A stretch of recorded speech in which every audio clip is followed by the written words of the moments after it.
बबरू महिला महाविद्यालय के इस ऑनलाइन प्लेटफॉर्म कक्षा कार्यक्रम में आप सभी का हार्दिक स्वागत है।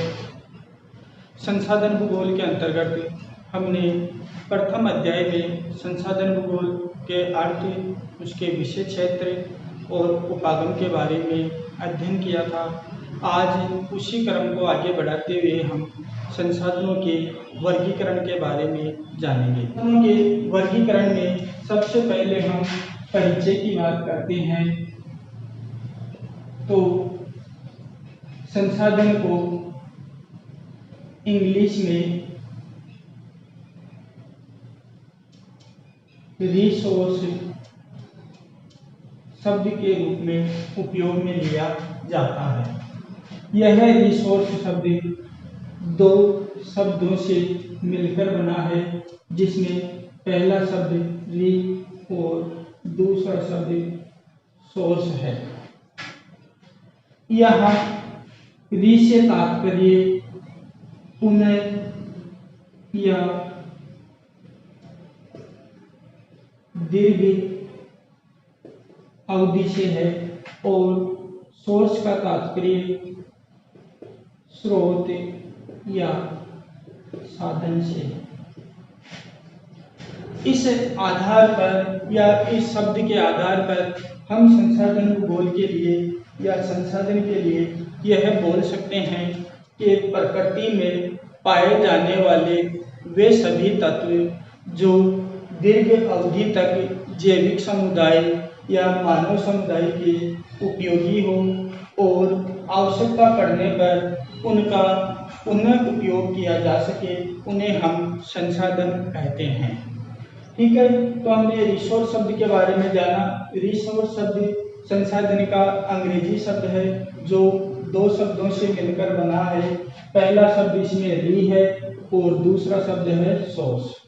री का हिंदी में तात्पर्य पुनः या दीर्घ अवधि होता है, जबकि सोर्स का हिंदी में तात्पर्य स्रोत या साधन होता है। इस आधार पर या इस शब्द के आधार पर हम संसाधन से तात्पर्य यह लगा सकते हैं कि प्रकृति में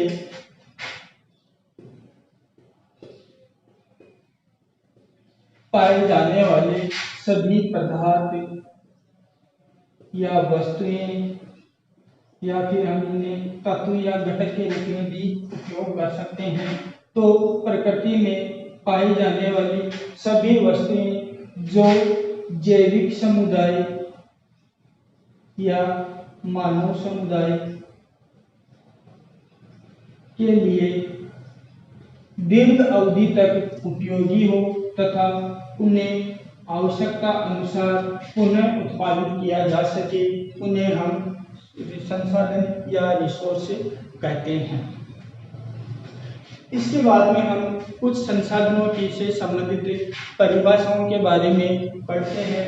तो संसाधनों से संबंधित जो परिभाषाएं हैं, उन परिभाषाओं में सबसे पहले हम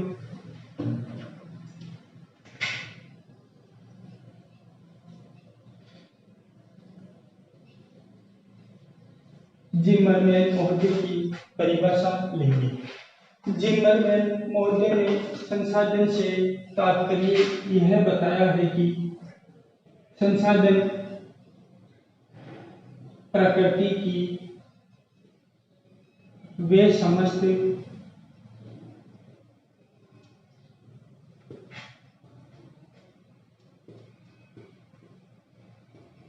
विशेषताएं हैं जो मानव की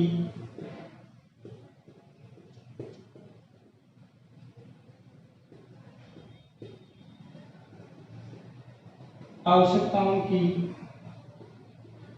पूर्ति करती है। इसी प्रकार अगली परिभाषा के अंतर्गत हम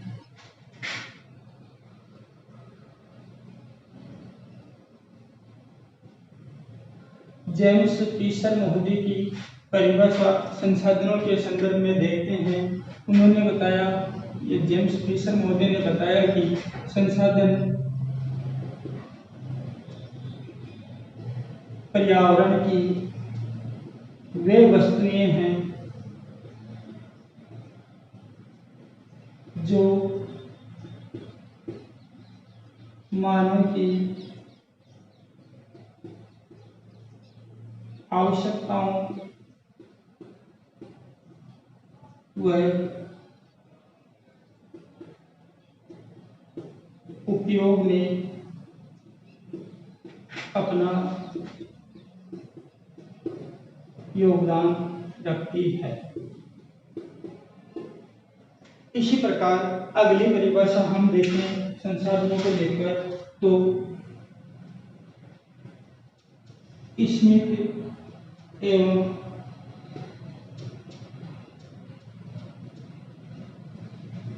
क्लिफ्स महोदय की संसाधनों से संबंधित हम परिभाषा पढ़े तो उन्होंने ये कहा है कि मूलतः संसाधन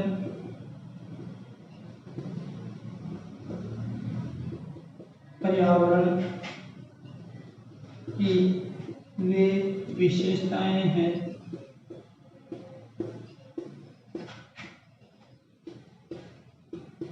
जिन्हें मानव अपने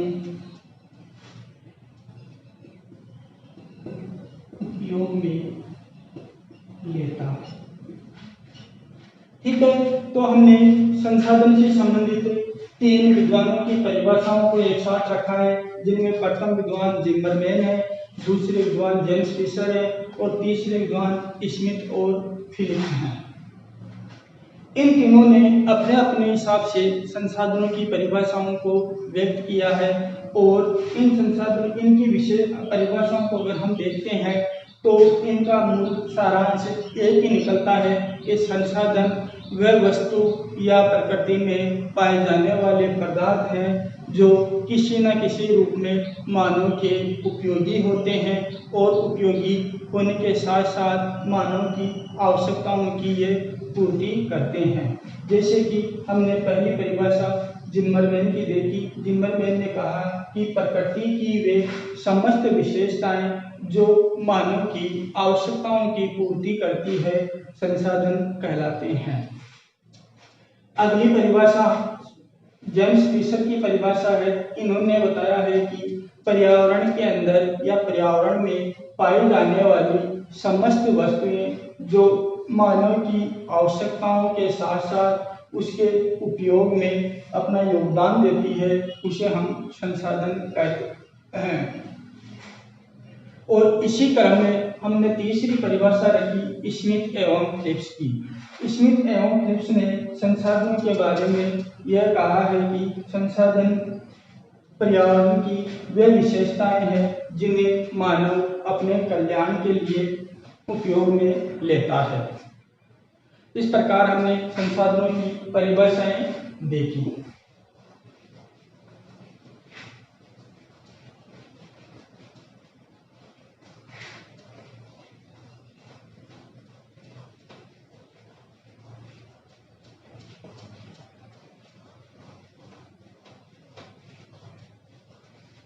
संसाधनों के बारे में अनेक विद्वानों ने अपने अपने मत दिए हैं, जिनमें जिम्मरमैन ने परिभाषा के साथ साथ यह भी बता दिया कि संसाधन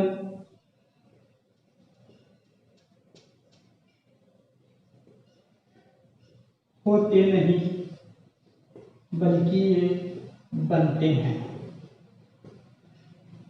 जिम्मरमैन ने कहा कि संसाधन होते नहीं है बल्कि ये बनते हैं। इनका यह परिभाषा या यह शब्द यह वाक्य कहने से तात्पर्य है कि पृथ्वी तल पर प्रत्येक वस्तु संसाधन है, लेकिन उसे हम पूर्ण रूप से संसाधन तब तक नहीं कह सकते जब तक कि वो किसी जैविक या प्राणी मात्र के उपयोग में ना आए। इसलिए इनका इस वाक्य से सीधा तात्पर्य यह है कि प्रकृति में सभी तत्व संसाधन के रूप में होते हैं, लेकिन पूर्ण रूप से संसाधन वही कहलाते हैं जो किसी न किसी रूप में उपयोगी हो या उन्हें किसी के द्वारा उपयोग में लिया जाए या उन्हें बनाया जाए। इसलिए जिम्मरमैन ने कहा है कि संसाधन होते नहीं बनते हैं। इसके साथ साथ जिम्मरमैन ने मानव के संदर्भ में संसाधन को व्यक्त किया है। उन्होंने बताया है कि मानव के लिए संसाधन वे होते हैं जिन पर मानव आश्रित या निर्भर रहता हो। इसी के साथ साथ जो मानव की आवश्यकताओं की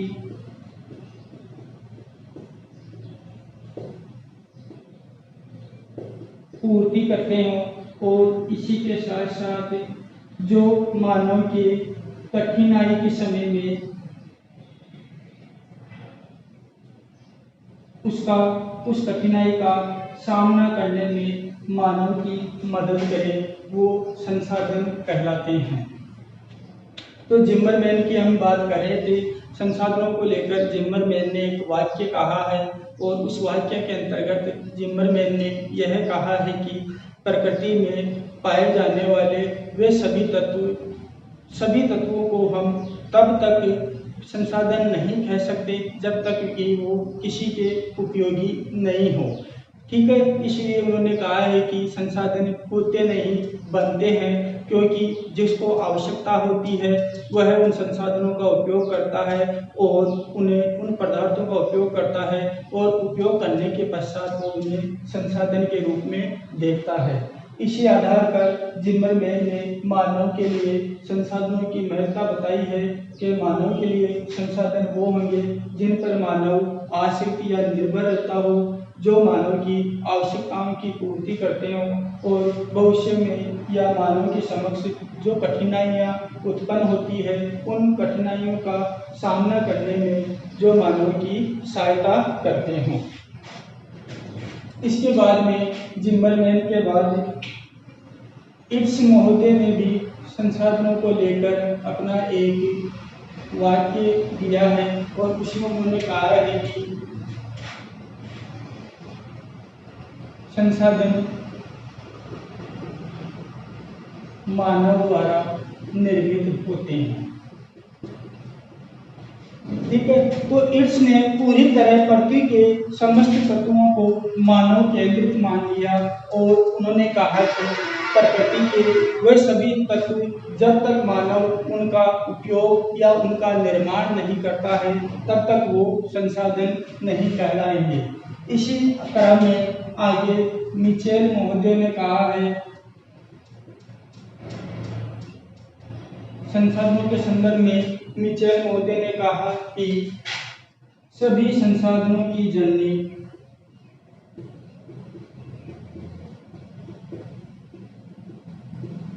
मानव है।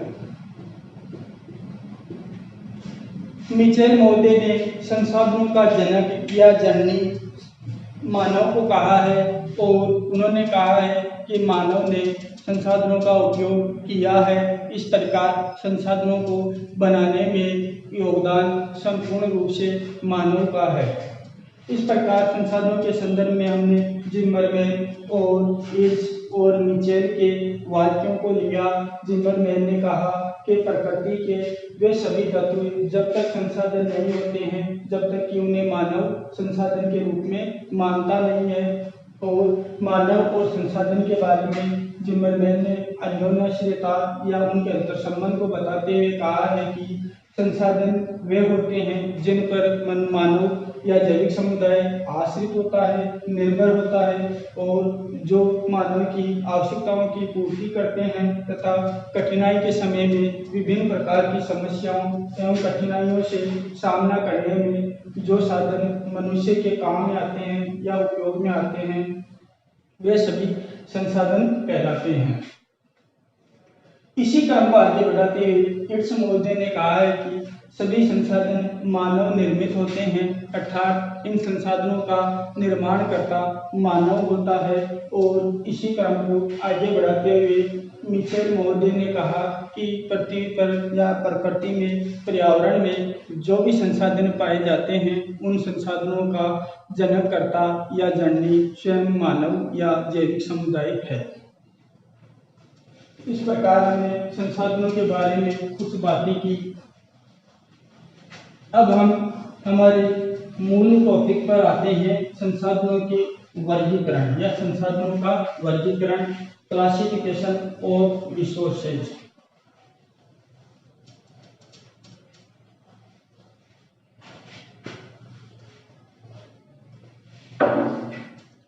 संसाधनों के वर्गीकरण के अंतर्गत हमारे सामने सबसे पहला प्रश्न यह आता है कि आखिर हमें संसाधनों के वर्गीकरण की आवश्यकता क्यों पड़ी। धीरे धीरे आगे क्रमिक या कालानुक्रम अनुसार पृथ्वी पर मानव की उत्पत्ति हुई और मानव ने इन प्रकृति के साधनों को ही अपना सहारा बनाकर जीवन यापन करने की कोशिश की।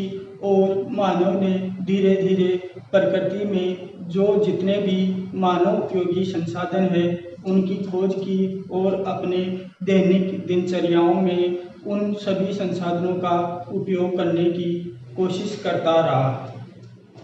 धीरे धीरे मानव आधुनिकता की ओर बढ़ने लगा और स्वतंत्र जीवन यापन करने लगा और उसकी स्वतंत्रताओं में इन संसाधनों का भी उपयोग बढ़ता गया और मानव ने प्रकृति में पाए जाने वाले विभिन्न संसाधनों का अलग अलग प्रकार से या स्वतंत्र रूप से उपयोग करना प्रारंभ कर दिया। और संसाधनों की विभिन्नताएं इस पृथ्वी तल पर बढ़ती गई और आज के समय में ये विभिन्नताएं एक विशाल रूप में पाई जाने लगी है।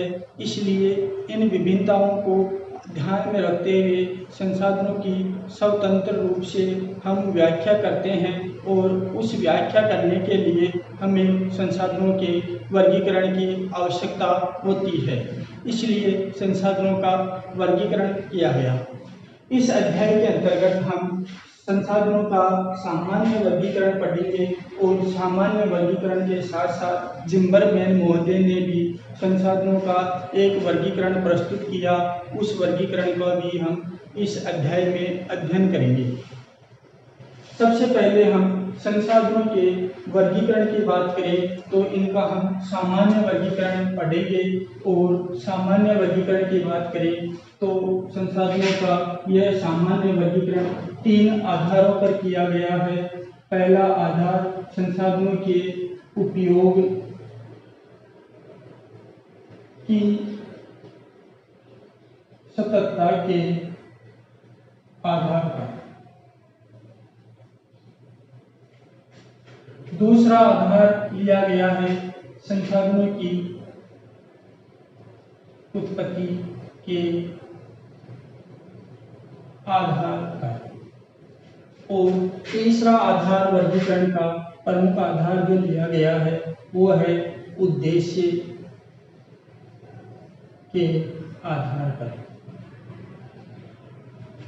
अब हम संसाधनों को इन 3 मुख्य बिंदुओं में बांटते हुए इनके आधार पर संसाधनों का वर्गीकरण करेंगे, जिनमें प्रथम बिंदु है उपयोग की सततता के आधार पर, द्वितीय बिंदु है उत्पत्ति के आधार पर और तीसरा बिंदु है उद्देश्य के आधार पर। सबसे पहले हम उपयोग की सततता की बात करें तो इसे पुनः 3 भागों में बांट दिया गया है। नवीनीकरणीय संसाधन, दूसरा है अनवीनीकरणीय संसाधन और तीसरा है चक्रीय संसाधन। इस प्रकार उपयोग की सततता के आधार पर संसाधनों को 3 भागों में बांटा गया है: नवीनीकरणीय संसाधन, अनवीनीकरणीय संसाधन और तीसरा है चक्रीय संसाधन। उत्पत्ति के आधार पर संसाधनों को 2 वर्गों में विभाजित किया गया है।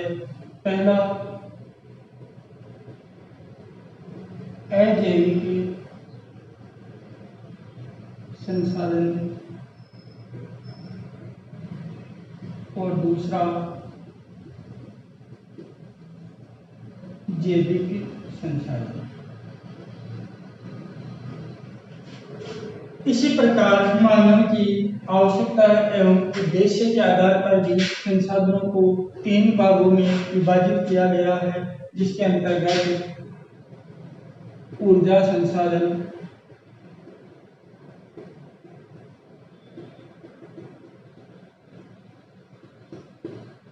कच्चा माल संसाधन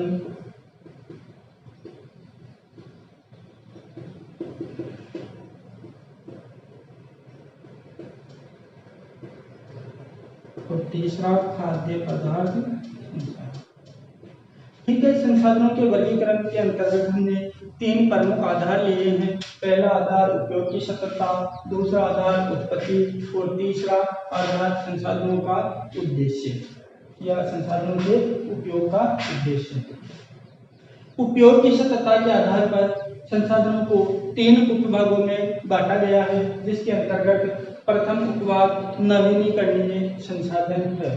नवीनीकरणीय संसाधन से तात्पर्य हमारा यह है कि सबसे पहले हम उपयोग की सततता के आधार पर बात करें तो प्रकृति में जितने भी संसाधन पाए जाते हैं वो एक निश्चित अवधि तक के पाए जाते हैं। कुछ संसाधन कम समय में समाप्त हो जाएंगे, इसी प्रकार कुछ संसाधनों का उपयोग अधिक समय तक या दीर्घ अवधि तक होता रहेगा और कुछ संसाधन अनवरत रूप से इस पृथ्वी पर अपनी उपयोगिता सिद्ध करते रहेंगे। इसलिए इनकी उपयोग की सततता या नियमितता के आधार पर इन्हें 3 भागों में बांटा गया है। जो प्रथम भाग है उसे हम बोलते हैं नवीनीकरणीय संसाधन। नवीनीकरणीय संसाधन वे संसाधन होते हैं जिनका उपयोग करने के पश्चात वे समाप्त हो जाते हैं, परंतु उन्हें पुनः उत्पादित किया जा सकता है और इनकी मात्रा में कमी या वृद्धि भी की जा सकती है। जैसे कि वन्यजीव एक बार समाप्त हो जाए तो भी वो दोबारा उत्पन्न हो जाते हैं, तो ये नवीनीकरणीय संसाधनों के अंतर्गत आते हैं। विभिन्न वनस्पति समुदाय समाप्त होने के पश्चात पुनः उत्पन्न हो जाते हैं, तो इस प्रकार ये नवीनीकरणीय संसाधनों के अंतर्गत आते हैं। दूसरा प्रकार है संसाधनों का अनवीनीकरणीय संसाधन। पृथ्वी तल पर पाए जाने वाले वे संसाधन जो एक बार उपयोग के पश्चात समाप्त हो जाते हैं और उनका पुनः उत्पादन नहीं किया जा सकता है, और अगर इनका पुनः उत्पादन होता है तो उस उत्पादन में लाखों करोड़ों वर्ष की दीर्घ अवधि का समय लगता है। इस प्रकार के संसाधनों को हम अनवीनीकरणीय संसाधन कहते हैं। जैसे कि पृथ्वी पर पाए जाने वाले समस्त खनिज पदार्थ अनवीनीकरणीय संसाधनों के अंतर्गत रखे जाते हैं, जो एक बार उपयोग के पश्चात समाप्त हो जाते हैं। तीसरा आधार जो संसाधनों के विभाजन का है वो है चक्रीय संसाधन। इस प्रकार के संसाधन वे होते हैं जिनका बार बार क्रमिक रूप से या चक्र के रूप में प्रयोग किया जाता है और इन्हें एक रूप से दूसरे रूप में बदल दिया जाता है। जैसे कि उदाहरण हम देखें, सोना, चांदी, लोहा आदि संसाधन ऐसे संसाधन हैं जिन्हें चक्रीय संसाधनों के अंतर्गत सम्मिलित किया जाता है और यह एक बार उपयोग में आने के पश्चात इन्हें पुनः उपयोग में लिया जा सकता है। इस प्रकार हमने संसाधनों के वर्गीकरण के अंतर्गत सबसे पहले उपयोग की सततता के आधार पर संसाधनों का वर्गीकरण किया और यह वर्गीकरण 3 रूपों में होता है। पहला रूप नवीनीकरणीय संसाधन, जिनका उन्नयन जैविक, भौतिक, रासायनिक क्रियाओं द्वारा उत्पादन किया जा सकता है, वे सभी संसाधन नवीनीकरणीय संसाधन कहलाते हैं। दूसरे प्रकार के संसाधन अनवीनीकरणीय संसाधन होते हैं, जिनका पुनः उत्पादन किसी भी क्रिया से, चाहे जैविक हो, भौतिक हो, रासायनिक हो, उनका पुनः उत्पादन नहीं किया जा सकता है, वो अनवीनीकरणीय संसाधन कहलाते हैं। और तीसरे संसाधन चक्रीय संसाधन होते हैं, जिनका उपयोग बार बार उपयोग की पुनरावृत्ति होती है या ये क्रमिक रूप से, चक्रीय रूप से उपयोग में आते रहते हैं। इस प्रकार के संसाधनों को हम चक्रीय संसाधन कहते हैं। अब संसाधनों के वर्गीकरण के अंतर्गत हम उत्पत्ति के आधार पर संसाधनों का वर्गीकरण करते हैं। और उत्पत्ति के आधार पर हम संसाधनों की बात करें तो 2 प्रमुख आधारों में बांटा गया है, अजैविक संसाधन और जैविक संसाधन। अजैविक संसाधनों की हम बात करें तो इनका निर्माण अजैविक रूप से या अकार्बनिक रूप से होता है और इस प्रकार के संसाधन उन्हें उत्पन्न नहीं किए जा सकते हैं, मतलब ये अनवीनीकरणीय होते हैं, जैसे कि पृथ्वी पटल पर पाए जाने वाले समस्त खनिज पदार्थ। जैविक संसाधन वे संसाधन होते हैं जो जैविक रूप में या कार्बनिक रूप में पाए जाते हैं और इनकी संख्या में कमी या वृद्धि की जा सकती है और ये असमाप्य होते हैं, जैसे कि वन्य जीव, वनस्पति समुदाय, जीव जंतु समुदाय। ठीक है, ये सब किसके अंतर्गत आते हैं? जैविक संसाधनों के अंतर्गत। उद्देश्य के आधार पर हम संसाधनों की बात करें तो इन्हें भी 3 भागों में बांटा गया है, ऊर्जा संसाधन, कच्चा माल संसाधन और खाद्य पदार्थ संसाधन। ऊर्जा संसाधनों की हम बात करते हैं तो पृथ्वी पर ऊर्जा शक्ति के स्रोतों को प्राप्त करने के लिए हम इन संसाधनों का प्रयोग करते हैं। ये समाप्त भी होने वाले होते हैं और असमाप्त वाले भी होते हैं, यानी कि ये समाप्य या अनवीनीकरणीय भी होते हैं या फिर असमाप्य या नवीनीकरणीय योग्य भी होते हैं। असमाप्य ऊर्जा संसाधनों की हम बात करें तो पवन ऊर्जा, सौर ऊर्जा कुछ ऐसे ऊर्जा स्रोत हैं जिनकी अनवरत रूप से पृथ्वी पर उपयोगिता चलती रहेगी और ये कभी समाप्त नहीं होंगे। इसी प्रकार ऊर्जा संसाधनों के अंतर्गत हम समाप्य ऊर्जा संसाधनों की बात करें जो हमें ऊर्जा शक्ति प्रदान करते हैं, उनकी अगर हम बात करें तो कोयला, पेट्रोलियम आदि ऐसे पदार्थ हैं जो भविष्य में कभी ना कभी समाप्त होने के कगार पर आ जाएंगे। उद्देश्य के आधार पर दूसरा जो संसाधन वर्गीकरण है वो है कच्चा माल संसाधन। औद्योगिक या आर्थिक गतिविधियों में जो कच्चे माल का उपयोग किया जाता है वो संसाधन के रूप में कच्चा माल संसाधन कहलाता है। यह भी समाप्य एवं असमाप्य दोनों प्रकार के होते हैं। तीसरा है खाद्य पदार्थ संसाधन, जो मानव या जैविक समुदाय के खाद्य पदार्थ या भोजन के रूप में काम में लिए जाते हैं। उन सभी संसाधनों को हम खाद्य पदार्थ संसाधन कहते हैं और विशेषतः ये संसाधन असमाप्य होते हैं, इनका पुनः उत्पादन किया जा सकता है। इस प्रकार हमने आज की कक्षा में संसाधनों की परिभाषा और प्रमुख परिभाषाओं के साथ साथ उनके संसाधनों से संबंधित प्रमुख वक्तव्य और इसी के साथ साथ हमने संसाधन भूगोल का सामान्य वर्गीकरण पढ़ा, संसाधनों का सामान्य वर्गीकरण पढ़ा और अगली कक्षा में हम इसी अध्याय से संबंधित जिम्मरमैन का संसाधनों का वर्गीकरण पढ़ेंगे। धन्यवाद।